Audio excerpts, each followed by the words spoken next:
Lok Sabha. The lower house of the parliament of the people is called House of the People or the Lok Sabha. जो lower house होता है, lower house का मतलब ये नहीं है कि लोअर हाउस का मतलब जिनके पास पावर कम है, ऐसा कोई मतलब नहीं है. वो वैसे उसको लोअर हाउस बोला जाता है, लोअर हाउस बोला जाता है. ठीक है. तो जो लोअर हाउस होता है पार्लियामेंट ऑफ इंडिया का is called house of the people. उसको लोगों का घर बोला जाता है. ऐसा क्यों है? या फिर लोकसभा क्यों? क्योंकि ये जितने भी इसके मेंबर्स होते हैं वो पीपल नहीं इलेक्ट कर, डायरेक्टली हम डायरेक्ट इलेक्शंस के थ्रू, हमारे पीछे कुछ मिडिल मैन नहीं है. जो हमारे मेंबर्स हैं लोकसभा के और हमने डायरेक्ट उनको जो क्या है चूज़ करा हुआ है, क्योंकि रिप्रेजेंटेटिव बॉडी है हमारी. The maximum strength of the Lok Sabha as provided, जो होती है ये इंपॉर्टेंट है, ये चीज़ इंपॉर्टेंट है, ये पूरा का पूरा इंपॉर्टेंट है, ध्यान से देखिएगा.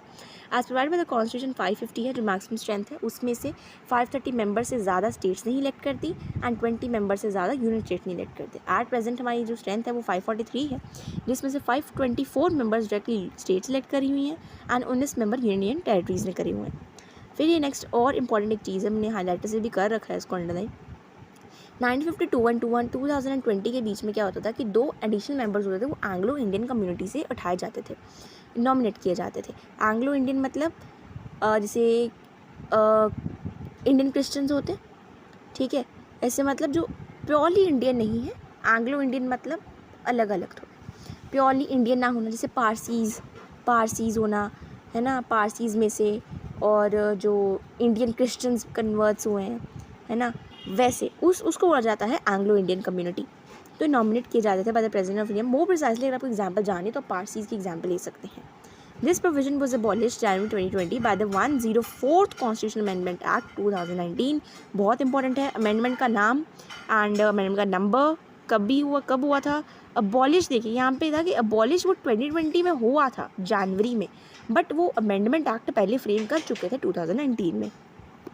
Seats are allotted to the different states, 28 states and 8 union territories in the Lok Sabha. किसके बेस पे? उनकी पॉपुलेशन के बेस पे. ये इंपॉर्टेंट है, ये कोई ऐसा स्पेशल कोटा नहीं है, कोई रिजर्व कोटा है, पर यहाँ पे बात है कि मेन पॉपुलेशन के बेस पे. जैसे यूपी बहुत बड़ी स्टेट है तो 80 सीटें हैं, तो स्टेट जो छोटी पॉपुलेशन की इनफैक्ट उनकी एक भी सीट है उनकी. मिजोरम, नागालैंड एंड सिक्किम, इन तीनों में एक है. अभी आगे टेबल आएगा उसमें बता रखा है कितनी स्टेट्स हैं. Division of states into constituencies. Each state of union territory is divided into a number of areas called constituencies for election purposes. Election purposes के लिए जैसे स्टेट अब बहुत बड़ी स्टेट है, तो उसको क्या किया जाता है, छोटे छोटे एरियाज़ में डिवाइड किया जाता है फॉर द कॉन्स्टिट्यूएंसी, जिनको बोला जाता है फॉर द इलेक्शन पर्पसेस. जैसे वोटिंग बूथ्स बनते हैं वो चीज़, जैसे वार्ड बोलते हैं ना, वार्ड नंबर 10 के MLA हैं, वार्ड नंबर 12 के, वो चीज़ है.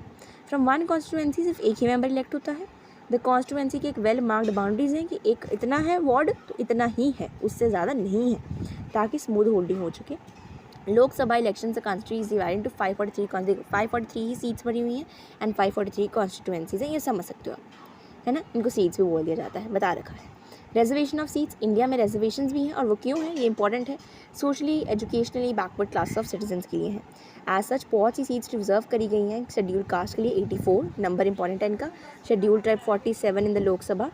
ये किस चीज़ के लिए इंश्योर है, दैट मार्जिनलाइज्ड ग्रुप्स हैं, यानी कि जो मार्जिनलाइज्ड ग्रुप्स हैं, थोड़े weaker sections of the society है. जो मार्जिनलाइज्ड का ग्रुप का मतलब क्या है, मार्जिनलाइज्ड मतलब थोड़े वीक सेक्शन ऑफ सोसाइटी में है, उनको पॉलिटिकली एम्पावरमेंट मिले, पॉलिटिकल रिकग्निशन मिले एंड दे फील कॉन्फिडेंट. फिर ये जो है आगे बता रखा है, इंपॉर्टेंट है. जैसे इलेक्शन कैसे होती है. Members of the Lok Sabha directly elected by the people. To people होते हैं वो मेंबर्स इलेक्ट करते हैं, हम लोग खुद इलेक्ट करते हैं. बहुत इंपॉर्टेंट है, ये आपको 7th 8th में बताया हुआ है, 9th में भी इनफैक्ट था. The principle of universal adult franchise क्या मतलब है इसका, कि जो 18 से, बहुत अब तो रटा होना चाहिए भाई, कि जो अडल्ट होते हैं जिनकी 18 से ज़्यादा उम्र है या 18 साल की उम्र है, वो वोट कर सकते हैं without any discrimination on the grounds of colour, caste, creed. बहुत सिंपल है ये चीज़. तो वही बता रखा है कि उनके पास राइट टू वोट होता है, if not otherwise disqualified under the law. इस लाइन का मतलब ये है, अगर ऐसा नहीं है तो इस लॉ के अंडर वो लोग नहीं फॉल करते. अगर वो 18 साल से नीचे हैं तो वो इस लॉ के अकॉर्डिंगली वोट नहीं कर सकते. इसको बोला जाता है यूनिवर्सल फ्रेंचाइज, जो इस्टेब्लिश करता है. MCQs में पूछ लिया जाता है, विच प्रिंसिपल बोलेंगे, what has established a true democracy और government of the people. That is what they have said here, that the principle of universal franchise establishes this. Since government affects all, it must be responsible to all. See, government बहुत चीज़ों को affect करती है, तो responsible भी बहुत चीज़ों को होना चाहिए, इसको ध्यान से अपनी पावर यूज़ करनी चाहिए. दिस इज़ पॉसिबल अगर राइट टू वोट सबको मिले, irrespective the caste, creed, colour, gender, economic status. Hence, there lies the merits of universal government franchise. Now, very important, the elections to Lok Sabha held by secret ballot. मतलब voters अपनी vote जो है वो cast कर सकते हैं अपनी votes को सीक्रेटली, किसी पॉलिटिकल प्रेशर के अंडर आके. कोई पॉलिटिशियन का प्रेशर नहीं है, कुछ प्रेशर नहीं है, अपनी मर्ज़ी है. वो एक जाते हैं अपनी मर्ज़ी, उसको मर्जी वोट दो. एक रूम टाइप बूथ सा बना होता है, उसमें जाते हैं, वोट करते हैं, एंड नो वन नोज उन्होंने क्या करा क्या नहीं करा हुआ. जो कई पहले क्या होता था, that they use to held a box. एक बॉक्स होता था, आपकी बैक साइज में क्वेश्चन है शायद, उसमें बता रखा है कि एक सिस्टम और बता रखा है, वोटिंग सिस्टम. एक बॉक्स होता है, एम्प्टी बॉक्स होता है, आई एम नॉट, है ना. तो उसमें क्या होता है, उसमें वो क्या करते थे, पहले क्या करते थे, वो चिट्स होती थी, तो उसमें चिट्स डाल देते थे नेम लिख कर. बट अभी ये सिस्टम नहीं है, तो इससे क्या होता है, कोई इल फीलिंग नहीं क्रिएटेड होती, किसी बदभावना नहीं क्रिएट होती. ठीक है. फिर उसके बाद आई थिंक स्लिप सिस्टम कुछ ऐसे बोलते हैं इसको. तो क्वालिफिकेशंस बता रखी हैं, ये बिल्कुल ऐसे समझने वाली बात है. That he should be a citizen of India, ज़रूरी है. At least 25 years of age, not be proclaimed offender. Proclaimed offender का मतलब कि कोई लॉ ब्रेक करना हो, जिसको प्रूव कर लिया गया हो कोर्ट से कि प्रोक्लेम्ड ऑफेंडर है. कोई इलेक्टोरल रोल्स में उसका जो है कंट्री के नेम होना चाहिए कि वो वोटिंग है, जैसे बोल सकते हो वोटर कार्ड बोल सकते हो. ही और शी शुड पोसेस क्वालिफिकेशन, जो पार्लियामेंट टाइम बनाती रहती है, तो उसको भी. हाँ, ये इंपॉर्टेंट है, क्योंकि अभी आगे जाके चैप्टर्स में like supreme court, high court में से ऐसे आएंगे बहुत से वर्ड, ऑफिस ऑफ प्रॉफिट, कुछ एक्सेप्शंस भी होती हैं. तो याद रखना है कि यानी कि वो स्टेट या सेंट्रल गवर्नमेंट में पहले कोई भी पोजीशन पे नहीं होना चाहिए. अनसाउंड माइंड मतलब मेंटली अनस्टेबल बोल सकते हो आप, नॉट मेंटली फिट नहीं है. And he should be an undischarged, not be an undischarged insolvent. मतलब अनडिस्चार्ज इंसॉल्वेंट का मतलब है कि वो डेट में नहीं होना चाहिए, ठीक है. तो ये कुछ क्वालिफिकेशंस हैं, ये इससे सीधा क्वेश्चन आता है. इनफैक्ट बोर्ड्स में भी क्वेश्चन आ जाता है. ठीक है, बोर्ड्स में भी क्वेश्चन आ जाता है, सीधा आता है. डिस्क्वालिफिकेशन में है कि ये सेम ही है, आधी तो सेम ही हो जाएंगी, उल्टा हो जाएगा ना. ऑफिस ऑफ प्रॉफिट नहीं होकर चाहिए. यहाँ पे इंपॉर्टेंट चीज़ आती है that the office of ministers, अगर वो यूनियन काउंसिल ऑफ मिनिस्टर, जो प्राइम मिनिस्टर जी ये हेल्प कर रहे हैं, और डिप्टी मिनिस्टर्स हैं, वो भी यूनियन काउंसिल ऑफ के अंडर ही आते हैं, अगर वो उस ऑफिसर में हैं तो वो कोई ऑफिस ऑफ प्रॉफिट नहीं है. मतलब वो चाहे अगर कोई मिनिस्टर है तो हाँ, वो लोकसभा का मेंबर हो सकता है.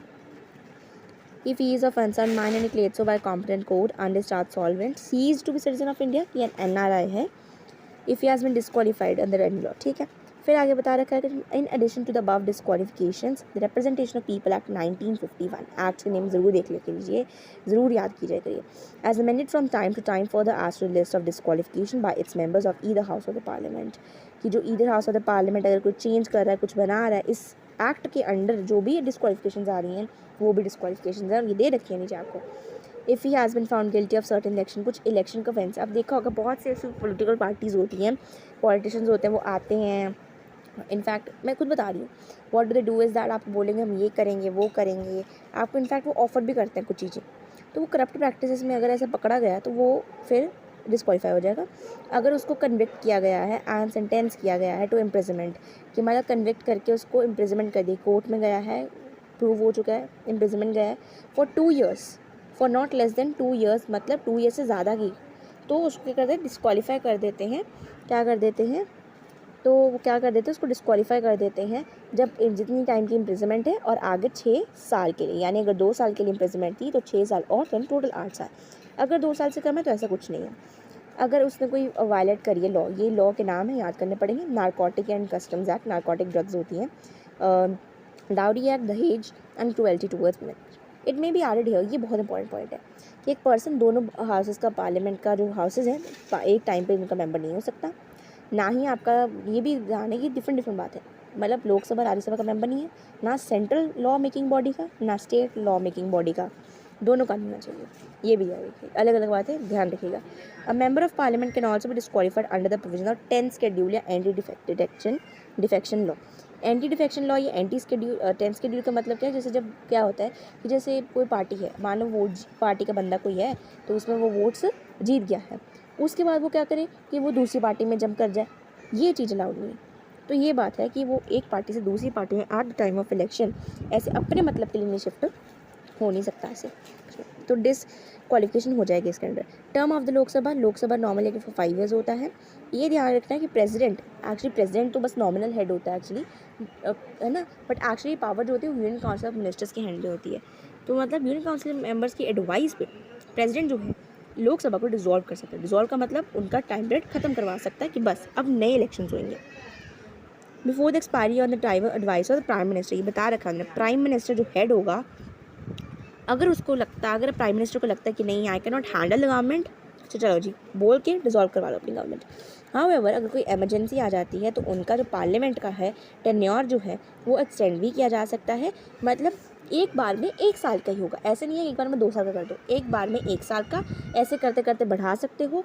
और उसके बाद क्या है कि जब इमरजेंसी ख़त्म हो गई तो उसके बाद आप 6 महीने का एक बार बढ़ा लो। ठीक है, that is all for today. I hope you like it, do like the video.